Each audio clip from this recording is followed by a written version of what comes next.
السلام عليكم ورحمة الله وبركاته. إن الحمد لله نحمده ونستعينه ونستغفره ونعوذ بالله من شرور أنفسنا ومن سيئات أعمالنا. من يهده الله فلا مضل له ومن يضلل فلا هادي له.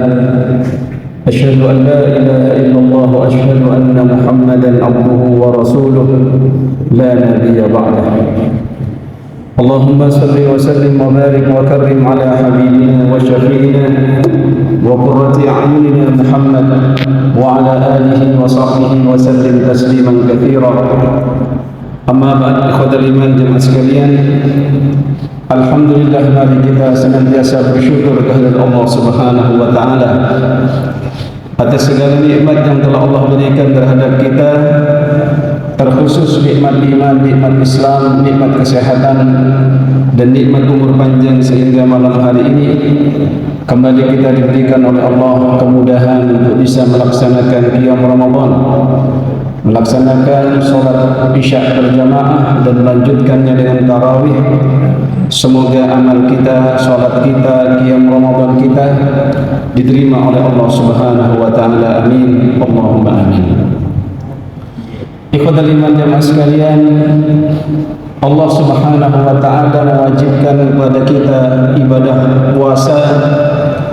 Tujuannya satu, tidak lain dan tidak bukan agar kita menjadi orang-orang yang senantiasa bertakwa kepada Allah. Sebagaimana firman-Nya, ya ayyuhalladzina amanu kutiba alaikumusiyam kama kutiba alal ladzina min qablikum la'allakum tattaqun.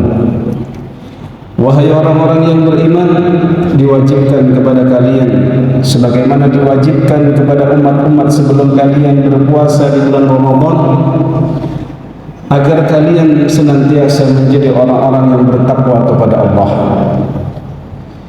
Di sisi lain, Rasul sallallahu alaihi wasallam menyampaikan, at-taqwa hahuna, takwa itu ada di dalam hati Anda. At-taqwa hahuna, bahwasanya takwa itu ada di dalam dada kita.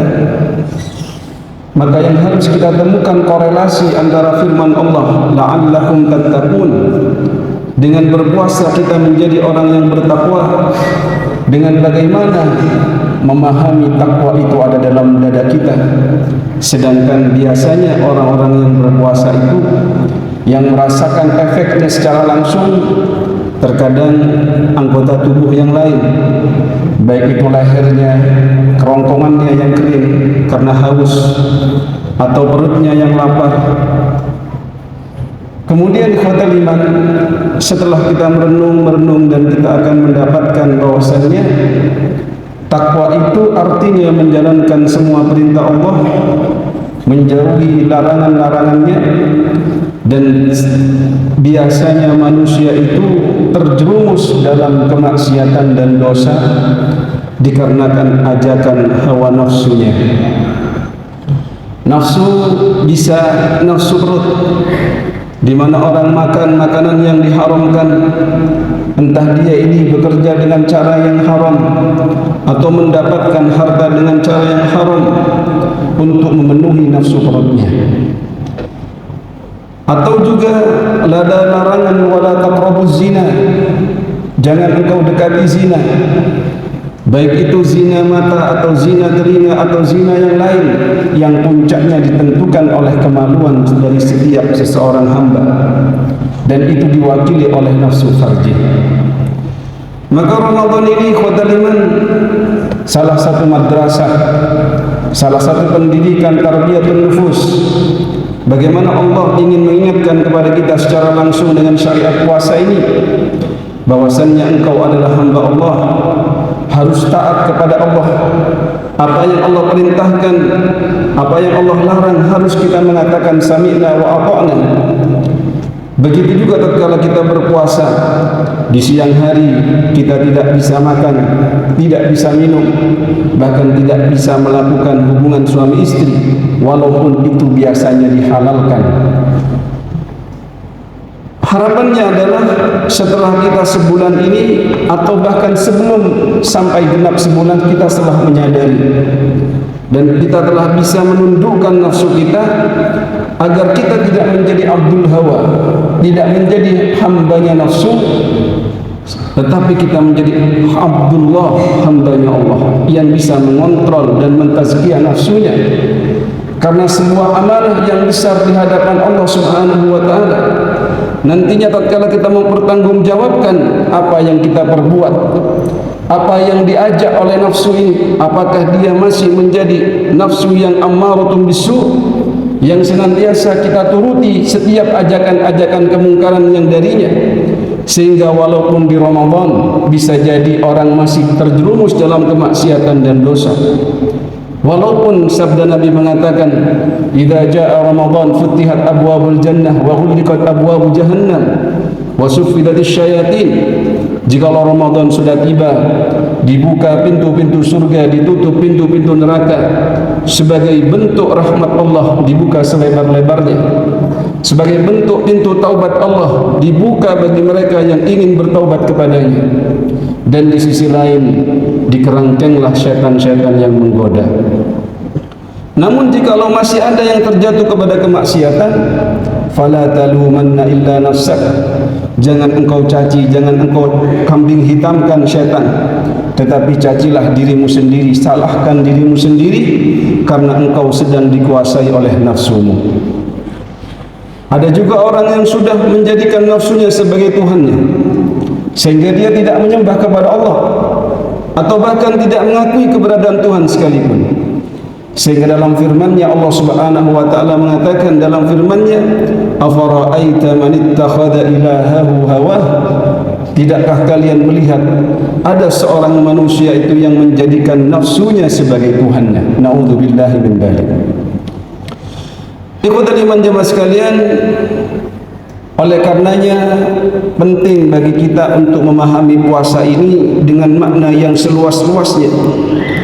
Bukan hanya dari sisi makna terminologinya, yaitu menahan dari hal-hal yang membatalkan puasa, dari terbitnya fajar shadiq hingga terbenamnya matahari di waktu maghrib.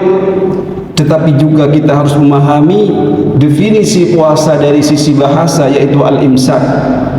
Al-imsak itu menahan, bukan hanya menahan dari sisi kita membatalkan puasa atau sisi yang bisa membatalkan merusak puasa seorang, tetapi bagaimana menahan diri dari hal-hal yang mengurangi pahala puasa seseorang. Karena bisa jadi orang ini berpuasa,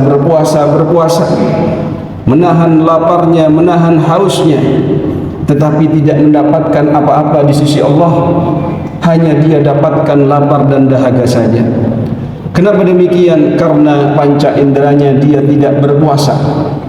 Dia biarkan matanya melihat kepada yang haram, dia biarkan mulutnya berkata-kata yang haram, atau dia biarkan telinganya mendengarkan perkataan-perkataan yang haram. Maka ikhwatul iman jemaah sekalian, Nabi SAW memberikan tuntunan bagi kita, di mana diriwayatkan dari Abi Hurairah radhiyallahu anhu qala Rasulullah sallallahu alaihi wasallam, "Idza kana yaum shaumi ahadikum fala yarfuth wala yaskhab." Tatkala kalian sedang berpuasa, jangan kalian berkata-kata yang jelek, jangan kalian berkata-kata yang kasar yang menyebabkan berkurangnya pahala puasa kita. Begitu juga jangan kalian bertengkar dengan perkataan-perkataan saling caci, saling maki, atau bahkan mengumpat. Bahkan fa in sabahu ahadun aw qatalahu, jikalau kalian ini dizalimi seseorang atau diumpat sekalipun oleh seseorang, falyaqul, maka katakanlah, inni shaim, sesungguhnya aku ini adalah orang yang sedang berpuasa. Kata ulama bahwasannya ketika kita ini Ramadan, silahkan katakan itu dengan lisannya, karena kita sama-sama tahu bahwasannya kita ini sedang berpuasa.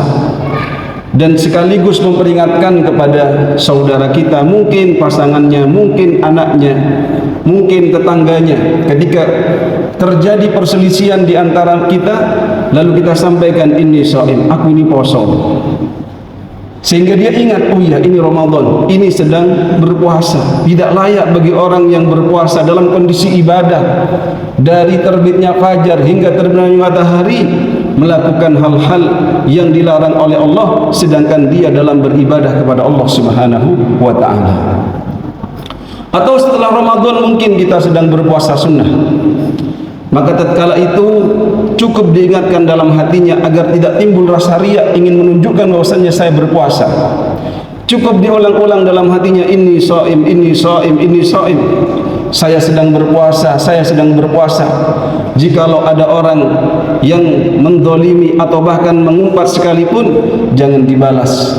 Karena seorang yang baik itu bisa memperlakukan orang yang tidak baik kepadanya dengan perlakuan yang baik. Kalau misalkan orang ini mengumpat kepada kita, kemudian kita balas dengan umpatan, itu sama-sama tidak baik. Atau mungkin bercaci maki, yang satu mencaci maki lalu kita balas dengan caci maki, ya sama-sama tidak baik.